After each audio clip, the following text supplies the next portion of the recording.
Values Education 7, Term 1, Learning Competency 2A, nakakikilala na ang dignidad ay ang batayan ng paggalang sa sarili, pamilya at kapwa. Ang dignidad ay isang napakahalagang sangkap na taglay ng tao kung bakit siya ay nararapat igalang at hindi tratuhin ng masama. Naniniwala ka bang dapat kang igalang kahit ikaw ay bata o matanda, babae o lalaki, mayaman o mahirap, maitim o maputi, o maliit o matangkad? Dapat oo. Bakit?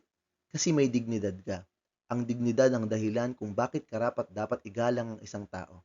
Sabi nga sa umpisa, napakahalagang sangkap. Ito ay katutubong taglay ng tao na nagbibigay sa kanya ng halaga. Ibig sabihin ng katutubo ay likas o natural, o taglay na natin ito bago pa man tayo ipanganak. Nasa loob pa lang tayo ng sinapupunan ng ating ina, may dignidad na tayo. Hindi natin ito pinaghirapang kunin sa pamamagitan ng pera o edukasyon. Mayroon na talaga tayo nitong lahat bago pa man tayo isilang. Lahat ng tao ay mayroon nito. Ito ay pantay para sa lahat. Ibig sabihin, anuman ang kalagayan ng tao, siya man ay bata o sakitin, ang kanyang dignidad ay kapantay din ng sa matanda at sa malulusog na tao. Ano ang kinalaman ng dignidad sa paraan ng pagtuturing natin sa ating sarili, pamilya at kapwa? Dignidad at sarili. Ang pagtuturing sa sarili bilang taong may dignidad ay nangangahulugang pagkilala sa sariling halaga. Ang taong kumikilala sa sariling dignidad ay may paggalang sa sarili. Mahalagang kinikilala natin na may dignidad ang bawat tao. Tayo man ay may dignidad din at dahil dito, nararapat din tayong makatanggap ng paggalang, hindi lamang mula sa ibang tao, kung hindi pati na rin sa ating sarili. Ang pagtuturing sa sarili bilang taong may dignidad ay nangangahulugang pagkilala sa sariling halaga. Paano natin makikitang pinapahalagahan ng isang tao ang kanyang sarili? Kung ginagalang niya ang sarili niyang katawan, pag-iisip at pagkatao. Ano naman ang kaugnayan ng dignidad sa relasyon natin sa ating pamilya? Ang pagkilala sa dignidad ng bawat isa ay nangangahulugang tinatrato natin ng may paggalang ang bawat kasapi ng pamilya. Kinikilala natin na ang bawat tao ay may dignidad at nararapat silang pahalagahan at igalang.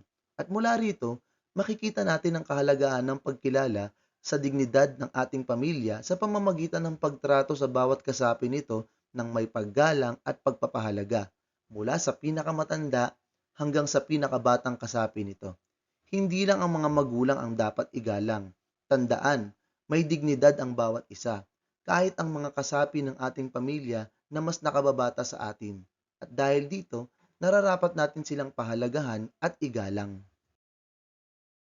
Dignidad at kapwa.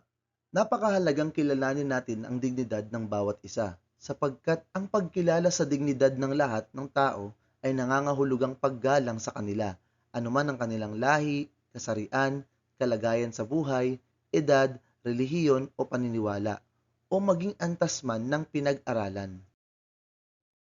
Mahalagang tandaan natin na ang bawat isa ay may dignidad na dapat kilalanin upang mapanatili nating tayo ay may paggalang sa ating sariling pagkatao, sa lahat ng kasapi ng ating pamilya, at sa lahat ng ating kapwa anuman ang kanilang lahi, edad, paniniwala o kasarian. Pagsasanay, isulat ang T kung wasto ang pahayag tungkol sa dignidad o M kung hindi wasto. 1. Ang dignidad ay mahalagang sangkap ng ating pagkatao. 2. Hindi lahat ng tao ay may dignidad. 3. Ang pag-iwas sa bisyo ay nagpapakita ng paggalang sa sarili. 4. Kahit ang bagong silang na sanggol sa ating pamilya ay kailangang igalang at pahalagahan. At 5. Mas dapat igalang ang matanda kaysa sa bata. Values Education 7, Term 1, Learning Competency 2B, na ipaliliwanag na ang dignidad ng tao bilang batayan ng paggalang sa sarili, pamilya at kapwa ay ang nagpapapantay-pantay sa lahat ng tao dahil sa taglay niyang isip at kilos-loob, at ito ang nagbubunsod sa kanya na gumawa ng mabuti.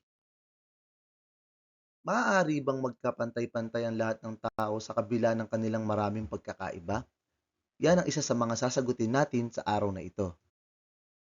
Bagamat magkakaiba at hindi pantay ang lahat ng tao sa ating mga kakayahan, edad, kayamanan, talino, mga pisikal na katangian, kalusugan, pinag-aralan, kasarian, impluwensya sa lipunan, relihiyon, lahi at iba pang salik, mayroong pa ring bagay na nagpapapantay-pantay sa ating lahat. Ito ay ang pagkakaroon nating lahat ng dignidad. Paano nga ba masasabing tayo ay pantay-pantay dahil sa ating dignidad? Balikan muna natin ang diwa ng dignidad. Ano nga ba ito? Ang dignidad ay taglay ng bawat tao kung bakit siya karapat-dapat igalang anuman ang kanyang kalagayan o sitwasyon. Dahil dito, ang lahat ng tao ay mayroong natatanging halaga o special value. Ito ay mahihalin tulad sa isang invisible na korona na suot ng bawat isa. Ano ang kahulugan ng pagkakapantay-pantay o equality? Ito ay nangangahulugan na ang halaga o value ng bawat tao, anuman ang kanyang kalagayan, ay pantay o pareho lamang. Ibig sabihin, ang mayaman at mahirap ay parehong mahalaga at dapat igalang. Hindi tinitingnan ng pinagmulang lahi, itsura, o mga kakayahan. Ang bawat isa ay may suot na invisible crown, at ang invisible crown na suot nating lahat ay pantay-pantay ang sukat. Walang mas maliit, walang mas malaki. Tulad sa isang silid-aralan, bawat mag-aaral ay may kani-kaniyang talento, kakayahan at pagkatao. May iba na mahusay sa math, may iba naman na mahusay sa sports, sa pagsulat, sa pagguhit, sa pakikitungo sa kapwa, sa pakikipag-usap sa kamag-aral, sa pangangatwiran o sa pag-awit. Gayunpaman, ang bawat isa sa inyo ay may pantay na halaga o importansya sa klase. Lahat kayo ay karapat-dapat ratuhin ng may paggalang. Bakit hindi apektado ng ating mga pagkakaiba ang dignidad? May iba-iba tayong pinagmulan. May mga taong galing sa iba't ibang lugar, may kanya-kanyang wika, may iba't ibang kaugalian.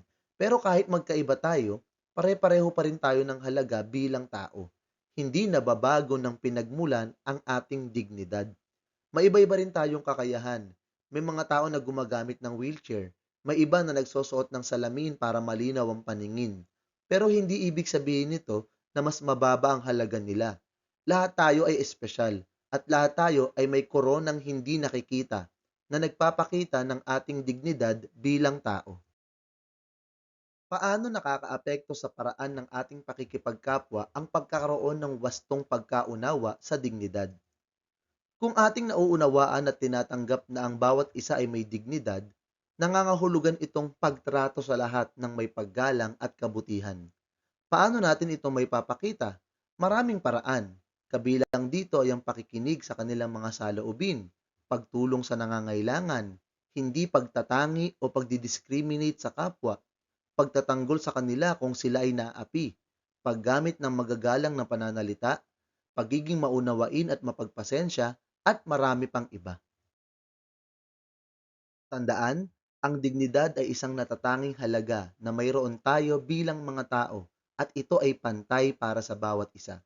Anuman ang ating mga pagkakaiba, lahat tayo ay may suot na invisible crown o dignidad na nagbibigay sa atin ng halaga at nagpapaging dapat sa atin sa paggalang mula sa iba.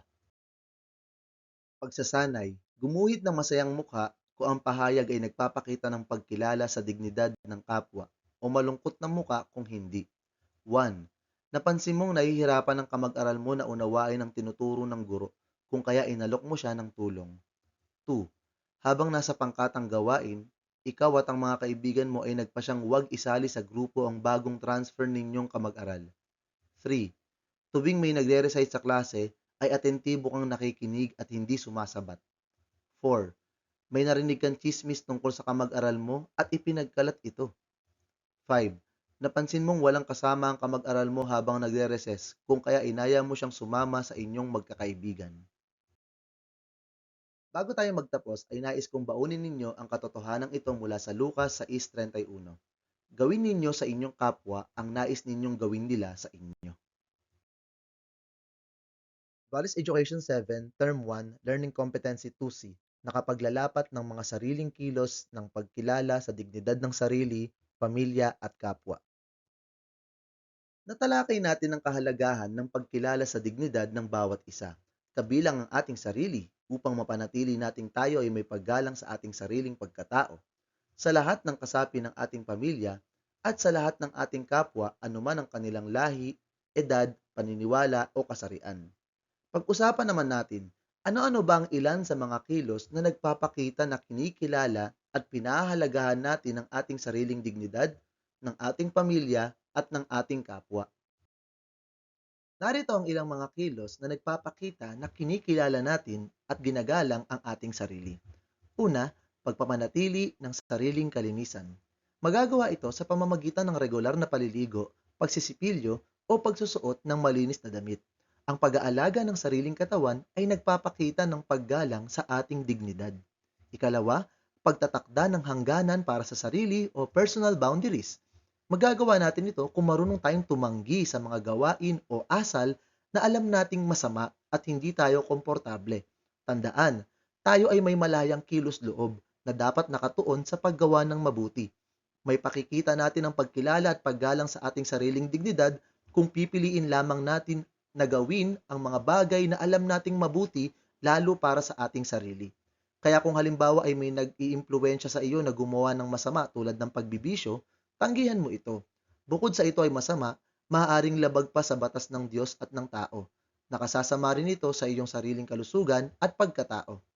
At ikatlo, pagpupursigi sa pag-aaral. Ang pag-aaral ng mabuti at pagsisikap na makakuha ng maraming kaalaman at mataas na grado ay nagpapakita ng paggalang at kagustuhan na mapaunlad ang sarili. Ikaw naman, magbigay ka rin ng mga kilos na nagpapakita na ginagalang mo ang iyong sarili. Narito naman ang ilan sa mga kilos na nagpapakita na kinikilala natin ang dignidad ng mga kasapi ng ating pamilya. Ang pagtulong sa mga gawaing bahay tulad ng paglilinis, pagluluto at iba pang gawain ay nagpapakita ng paggalang sa dignidad ng mga kasapi ng pamilya at ito ay nakatutulong sa ikaaayos at ikagaganda ng sambahayan. Kadalasan ay ang mga magulang at nakatatandang kapatid ang naghahanap buhay. Maaga silang umaalis at pagod na rin kapag umuuwi. Mabuti na tumulong kayo sa mga gawaing bahay upang maibsan ang kanilang mga alalahanin at pagod.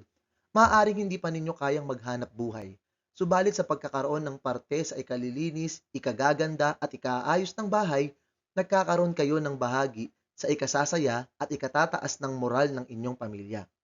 Ano-anong mga gawaing bahay ang nakaatang sa iyo at regular mong ginagawa?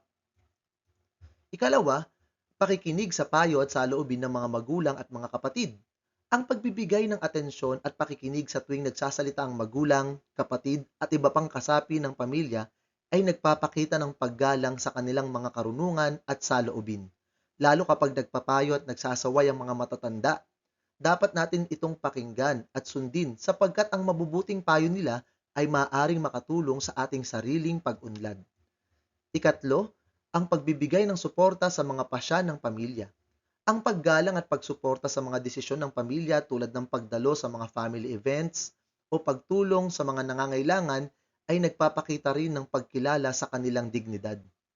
Ano-ano pa ang maaari mong magawa na nagpapakita ng pagkilala sa dignidad ng mga kasapi ng iyong pamilya? Maraming paraan upang maipakita nating kinikilala natin at iginagalang ang dignidad ng ating kapwa. At ang ilan dito ay ang una, isali sila sa mga gawain. Ang pag-iimbita sa ating mga kamag-aral na sumali sa ating mga laro o group activities sa school ay nagpapakita ng paggalang sa kanilang dignidad dahil ipinararamdam nating sila ay mahalaga at hindi nag-iisa. Ikalawa, pagpapakita ng empatiya. Ang empatiya ay kakayahan nating maunawaan at maramdaman ang damdamin ng ibang tao. Ang pagbibigay ng tulong sa kaibigan sa oras ng pangangailangan ay nagpapakita ng paggalang sa kanilang dignidad. Dahil sa pamamagitan nito, pinapakita natin na kinikilala at hindi natin binabaliwala ang kanilang damdamin. At ikatlo, pagiging magalang at magiliw. Ang paggamit ng magigiliw o mababait na pananalita tulad ng pagsasabi ng please at thank you at pagiging magalang sa pakikisalamuha sa kapwa ay nagpapakita ng pagkilala sa kanilang halaga at dignidad. Ikaw, paano mo pinapakita na kinikilala, pinahahalagahan at ginagalang mo ang iyong kapwa? Kung ating susuriin, ang pagpapahalaga o value na nais ituro sa atin ng ating aralin tungkol sa dignidad ay ang paggalang o ang pagiging magalang.